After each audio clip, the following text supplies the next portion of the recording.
Hey guys, welcome back to my channel. So here I am back again with my new and very interesting topic. So जो मेरा आज का topic है वो बहुत ही मज़ेदार है और रिसेंटली मैंने एक्सपीरियंस भी किया और आई थिंक अगर आप इस वीडियो को एंड तक देखेंगे तो आपको पता लग जाएगा बहुत सारी चीज़ों के बारे में और आप कुछ मेजर पैसा बचा पाएंगे। मतलब सबसे बड़ी कॉस्ट जो है यहाँ पे बर्लिन में रहने की या फिर सेव करने की, तुम रेंट ही बचा सकते हो।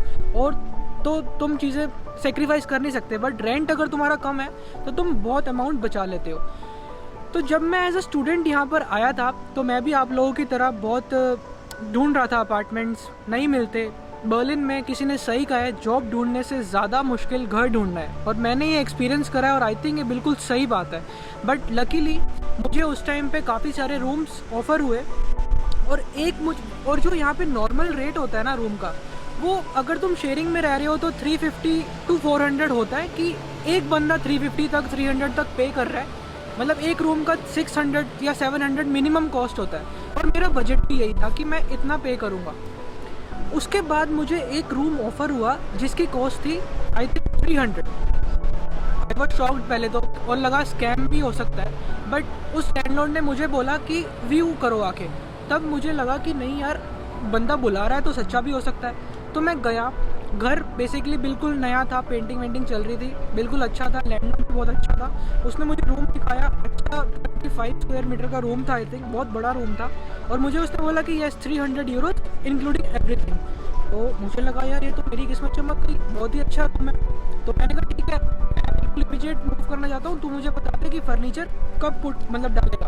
तो फर्नीचर मैंने कहा बेड वार्डरोब स्टडी टेबल मत डाल बेशक, बट कम से कम बेड वार्डरोब तो डालना, कुछ इनिशियल कुछ तो थोड़ा बहुत तो देगा ना। तो बोलते no it's not my problem, अगर तू रूम को ले रहा है तो तू सब कुछ डालना है। तो मुझे लगा ये क्या बात है। तब मुझे समझ आया कि जो फर्निश्ड अपार्टमेंट मिल रहे हैं जिसके अंदर सारे तुम्हारे को फैसिलिटीज़ मिलती है, आई थिंक जब तुम फर्निश्ड अपार्टमेंट लेते हो तो तुम्हारे को बेड, सोफ़ा, वार्डरोब, किचन का सारा सामान, आई थिंक बेड का मतलब यहाँ तक कि चादरें, टॉवल सब कुछ मिलता है, पूरा इंक्लूड होता है। तो इस चीज़ के वो लोग पैसे चार्ज करते हैं तुमसे, और जो रूम 300 में मिल सकते हैं वो रूम उसको 700 में मिलते हैं। मतलब ये हर महीने 300-400 यूरो कॉस्ट बढ़ा देते हैं। तो उस टाइम तो अब मैं एज अ स्टूडेंट आया था, मुझे कोई भी एज अ स्टूडेंट आके रेडी नहीं होता कि तुम इनिशियल स्टेज पे इन्वेस्ट कर दो इतना। अगर तुम एक रफ एस्टिमेट भी लो, एक फर्निश्ड मतलब अनफर्निश्ड रूम को फर्निश करने के लिए तुम्हें मिनिमम 1000 यूरो तो लगेंगे। क्योंकि मैं सोच रहा था कि सब कुछ नया लूँगा, बेड का प्राइस देखा IKEA वगैरह पे, वार्डरोब देखा तो इतना ही बन रहा था, तो मिनिमम बिल्कुल 3-4 चीज़ों का बन रहा था। तो आई वॉज नॉट रेडी। मैंने कहा ये सब मैं नहीं कर सकता, और यहाँ पे किसी को जानता भी नहीं हो यार, कैसे तुम फर्नीचर ला के रख दोगे, ऐसे प्रॉब्लम थी बहुत। तो लकीली मुझे एक रूम मिल गया, बट उसका रेंट था 700 यूरोज़। तो मेरे पास कोई ऑप्शन नहीं था, एक लड़का और था मेरे साथ, तो हम दोनों ने मिलके वो रूम ले लिया। 350 हम दोनों पे करते थे, बट वो शेयरिंग था। हाँ, बेड अलग से, but room sharing is sharing ना, तो तुम्हारी प्राइवेसी तो नहीं है। कोई ऑप्शन नहीं था, तो 1.5 साल रहा हूँ वहाँ पे। बट जब मेरी स्टडीज़ कंप्लीट हो गई, 1.5 साल, मेरा कॉन्ट्रैक्ट भी इतना ही था। आई थिंक उस लैंडलॉर्ड ने हमारे को 1 साल का दिया था, बट उसके बाद उसने 6 मंथ्स का एक्सटेंड भी कर दिया, क्योंकि हमारा रेंट सब टाइम पे गया था, तो उसने कर दिया था। फिर मुझे क्या हुआ कि फुल टाइम जॉब मुझे मिल गई, मैं वर्किंग प्रोफेशनल्स में आ गया। और जब मेरा कॉन्ट्रैक्ट ख़त्म होने को हुआ तो फिर मैंने दोबारा से सोचा कि नहीं यार, अब ढूंढते हैं, बट अब सिंगल ढूंढूंगा रूम, प्राइवेसी चाहिए थोड़ी सी, ऐसे शेयरिंग पे नहीं रहूँगा। तब भी मेरा बजट मैंने बनाया कि 400-500 यूरो दे दूँगा एक रूम के, वो भी मुझे नहीं मिला। 1 महीना 2 महीना बिल्कुल नहीं मिल रहा था। फिर ऐसे 2-2 महीने मैंने एक्सटेंड कराया अपने लैंडलॉर्ड से, फिर उसने बोला कि नहीं तुम दोबारा से 1 साल का कॉन्ट्रैक्ट ले लो। बट उधर प्रॉब्लम यही थी कि 700 था एक रेंट, मतलब, और तुम्हें फिर शेयरिंग पे रहना, उसके लिए मैं रेडी नहीं था।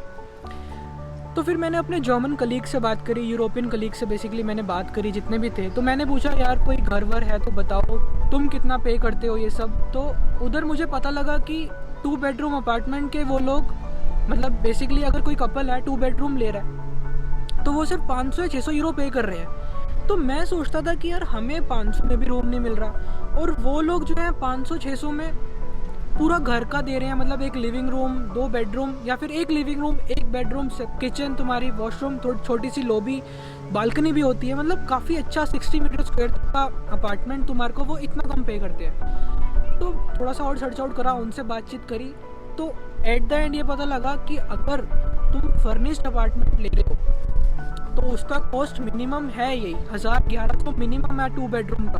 मतलब 60 मीटर स्क्वायर अगर तुम ले रहे हो तो 1100-1200 बल्कि 1400 भी है कुछ वेबसाइट्स पे। मतलब इतना रेट होता ही है। बट हाँ, घर लेविश होता है, बट आई थिंक कोई वर्थ नहीं है इतना इन्वेस्ट करने के लिए, जो कि मैंने सीखा बाद में। पहले तो मेरा जो एक फ्लैटमेट है वो रेडी नहीं था कि हम फर्निश्ड घर को, मतलब अनफर्निश्ड घर को फर्निश कर पाएंगे, क्योंकि बहुत सारी कॉस्ट होती है। क्योंकि जब घर मिलता है तो वो बिल्कुल ही यार खाली घर होता है, किचन में कुछ गैस नहीं, कुछ लकी हो तुम अगर तुम्हें किचन मिल जाए, वरना तो किचन भी नहीं होती है। तो तुम किसी जर्मन वेबसाइट्स पे घर ढूंढ रहे हो तो पूरा ब्लैंक एकदम तुम्हें नया घर करके दे देंगे, एकदम खाली, अब तुम्हें सब कुछ करना है। और इनिशियली, अभी भी इनिशियली मैं बोलूँगा, क्योंकि अगर बेशक तुम इस कंट्री में 2-3 साल से रह रहे हो, बट कोई रेडी नहीं होता कि वो सब कुछ नया ला के, मतलब अगर तुम एक कॉस्ट लो एक किचन को बिल्ड करने की 2000 यूरो मिनिमम लगते हैं, तो वो कोई भी रेडी नहीं होता कि 2000 यूरो तुम किचन तुम्हारी वॉशिंग मशीन, तुम्हारे बेड, तुम्हारे तुम्हारे सोफा, तुम्हारा डाइनिंग टेबल, इन सब चीज़ों को लोगे तो आराम से 5-6 हज़ार यूरो जाता है। और आई थिंक कोई भी नहीं रेडी होता। हाँ, अगर मैं इस कंट्री में हूँ 10-12 साल से और मैंने अपना घर ले लिया तो मैं कहूँगा भी कि ठीक है यार, मेरी लॉन्ग टाइम इन्वेस्टमेंट है, मैंने अब रहना यहीं पे है, तो फिर मतलब भी समझ आता है इतना इन्वेस्ट करने का ना। बट नहीं, अभी हमें नहीं पता, 1 साल की यहाँ पे जॉब है, 1 साल बाद बर्लिन से मूव हो रहे हैं, फ्रैंकफर्ट जा रहे हैं, कहीं और जा रहे हैं, मतलब सिटी चेंज हो गई, एरिया चेंज हो गया, बहुत सारी चीज़ें मैटर करती हैं। तो इतना इन्वेस्ट करना अभी इस स्टेज पे मुझे वर्थ नहीं लगता था कि नया घर। फिर और सर्च आउट करा तो मुझे पता लगा यहाँ पे बर्लिन में क्या, जर्मनी में पूरे ऐसे ग्रुप्स हैं फेसबुक पे और ईबे क्लाइंटज़ाइगन पे, आप देखो ढूंढो, वहाँ पे फ्री योर स्टफ करके ग्रुप्स हैं। Free your stuffs Berlin, sell your furniture in Berlin, buy and sell in Berlin, और ईबे क्लाइंटज़ाइगन तो है ही। तो यहाँ पे लोग बेसिकली सारा फर्नीचर फ्री में दे रहे हैं, मतलब बिल्कुल फ्री। अगर पैसे ले रहे हैं तो बहुत मिनिमम, आप यकीन नहीं करोगे, मैंने सारी चीज़ें अपने घर की, मतलब पूरा पिन से लेके प्लेन तक आप कह लो कि मेरे घर में कुछ भी नहीं था। सिर्फ लकीली हाँ, मेरी किचन मुझे उन्होंने बिल्ड करके दी हुई थी, वो भी लोगों को नहीं दी होती। बट मैंने अपना पूरा घर, ये फेसबुक ग्रुप्स, ये ईबे क्लाइंटज़ाइगन से सब कुछ करके आई थिंक रफली 700 to 800 यूरोज़ में मैंने सारा फर्नीचर भर दिया। मतलब आप एक हिसाब लगाओ, अब मुझे मेरा घर मिला फॉर एग्जांपल 550 यूरो में 2 बेडरूम अनफर्निश्ड घर, सॉरी, ठीक है। और उस पर मैं 800 यूरोज़ अगर इन्वेस्ट भी कर रहा हूँ अगर इन्वेस्ट, मैं कितना रेंट बचा रहा हूँ? मैं अगर 550, मैं 1100-1200 की बजाय 550 पे कर रहा हूँ, 600 यूरो हर महीने बचा रहा हूँ। 1 साल में 5-6 हज़ार यूरो तो मैंने यूँ ही बचा लिया। अगर मुझे स्टार्टिंग में 1000 यूरो इन्वेस्ट भी करना पड़ जाए अपने घर पे, एनीवे मैं 2 महीने में कवर कर लूँगा अगर फर्निश्ड कर ले रहा हूँ तो ये बहुत ही अच्छा तरीका है। अगर आप लोग सोच रहे हो कि हम अनफर्निश्ड घर लेके फर्निश्ड नहीं कर सकते उसको, तो स्टार्टिंग में जब मैं स्टूडेंट आया था तो मुझे भी बहुत डर लगा था। 2 साल पहले मैं डर गया था, मैं नहीं सोचा ही नहीं था कि मैं करूँगा। बट अभी मैंने ये डर निकाला अपना और बोला कि देखी जाएगी यार, 2-3 दिन क्या होगा, घर में खाना नहीं बनेगा, 2-3 दिन क्या होगा कि ज़मीन पे सो जाएंगे, क्या ऑप्शन होगा ज़्यादा से ज़्यादा। पूरा घर कर दिया विदिन 1 वीक। मैं कहूँगा कि मैंने बेड, वार्डरोब और सारा कुछ बहुत अच्छी कंडीशन में, मतलब आप बोलो कि मैंने अपना एक मैट्रेस का एग्जांपल लेता हूँ। यहाँ पे आइकिया पे अगर आप जाओ तो अच्छी मैट्रेस तो 200-250 यूरोज़ की होती है। बहुत अच्छी लोगे, रेंज है 700, 800, 1000 यूरो भी है। जो मैट्रेस मैंने ली है, मेरी वो मैट्रेस मैंने चेक करी आइकिया पे 600 euros, I think 580 euro something उसका प्राइस था। और मैंने यही फेसबुक पे आई थिंक ईबे क्लाइंटज़ाइगन पे, हाँ ईबे क्लाइंटज़ाइगन पे मैंने ये मैट्रेस 50 यूरोज़ में ली। और डिस्क्रिप्शन में क्या लिखा हुआ था कि ये मैट्रेस हमने गेस्ट रूम में रखी हुई थी, अब हमें गेस्ट रूम को अपना बेबी रूम बनाना है, तो हमें इस मैट्रेस की ज़रूरत नहीं है। आई थिंक 1 या 2 बार उसके ऊपर कोई गेस्ट आके सोकर गया था, बस वो। अब क्यों नहीं मैं ऐसी चीज़ लूँगा? अगर मुझे थोड़ा सा हाइजीन का ही प्रॉब्लम है फॉर एग्जांपल, तो प्राइमार्क जैसी जगहों पे ऐसी जगहों पे आपको मैट्रेस कवर मिलते हैं 10-10 यूरो के यार। अगर तुम इतनी चीप में, आई थिंक मैंने 500 की चीज़ 50 में लेके उस पर 10 यूरो की इन्वेस्टमेंट करके उसको नया कर दिया, तो मैं क्यों नहीं वो करूँगा। मैंने सारी चीज़ें ऐसे ही करके। अब लोग ऐसा क्यों करते हैं, वो फ्री में क्यों देते हैं। मैंने घर लिया पूरा ब्लैंक एम्प्टी घर लिया, ठीक है।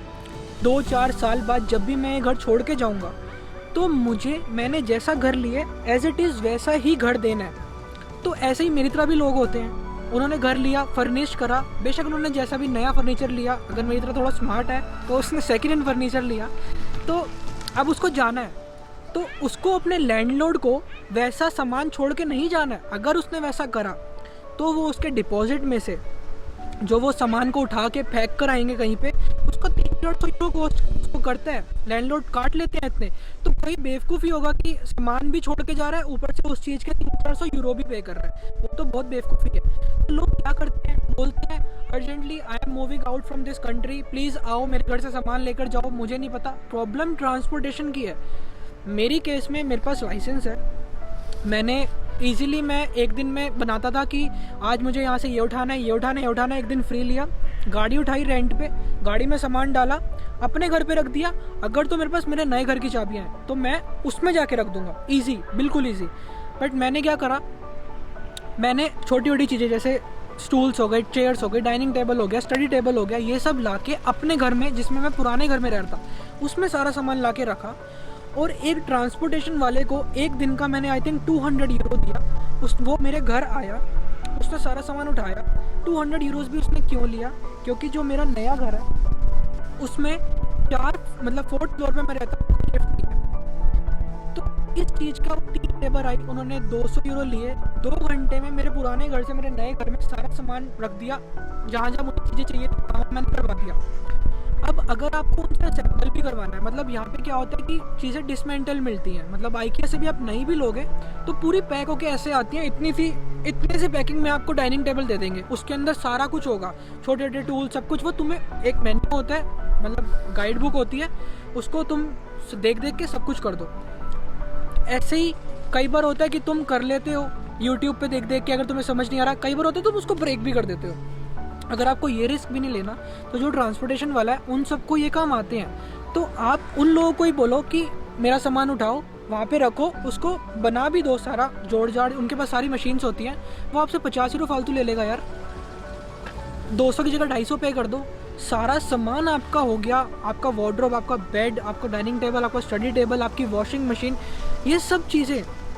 वॉशिंग मशीन के केस में मैंने, वैसे फ्री भी बहुत मिलती हैं, 5-5 साल पुरानी, 6-6 साल पुरानी, लोग कहते हैं लेके जाओ, बट मेरे केस में मैंने 100 यूरोज़ पे करे, क्योंकि वो 3 महीने पुरानी मशीन थी और उसका बिल साथ में था। इस चीज़ में मैं रिस्क नहीं लेना चाहता था, क्योंकि यार इलेक्ट्रिक चीज़ है, कब ख़राब हो जाए, एक तो इतनी भारी होती है, फिर कहाँ पैक कराओ, फिर नई लेकर आओ, फिर नई ढूंढो। इसमें बिल है, 2 साल की वारंटी है, कभी ख़राब हुई कंपनी फ़ोन करो, कंपनी वाले आएंगे लेके जाएंगे, नहीं लेके जाएंगे। तो इधर मैंने रिस्क नहीं लिया। ऐसी जगहों पर रिस्क नहीं लेना चाहिए, जैसे फ्रिज हो गया, वॉशिंग मशीन हो गई। वैसे तो फ्रिज भी बहुत अच्छी कंडीशंस के लोग यूं ही छोड़ देते हैं, मैं तो नीचे से उठा के ले आया था, मेरे घर के बाहर पड़ा हुआ था, किसी ने ऐसे ही छोड़ दिया, उस पर लिखा हुआ था नोट जर्मन में कि ये बिल्कुल सही कंडीशन में है, बस मुझे चाहिए नहीं। तो मैंने कहा ठीक है यार, तुझे नहीं चाहिए, मुझे चाहिए। मैंने उठाया, अपने घर पर रख दिया, बिल्कुल अच्छा चलता है। जो मैंने एक नया फ्रिज भी लिया था, छोटे वाला, मतलब वो मैंने अपने रूम फ्रिज, अगर आप बोलो कि मैंने लिया था, उससे बेटर चलता है वो पुराने वाला। आप हिसाब लगा लो कि चीज़ें सारी बहुत अच्छी है।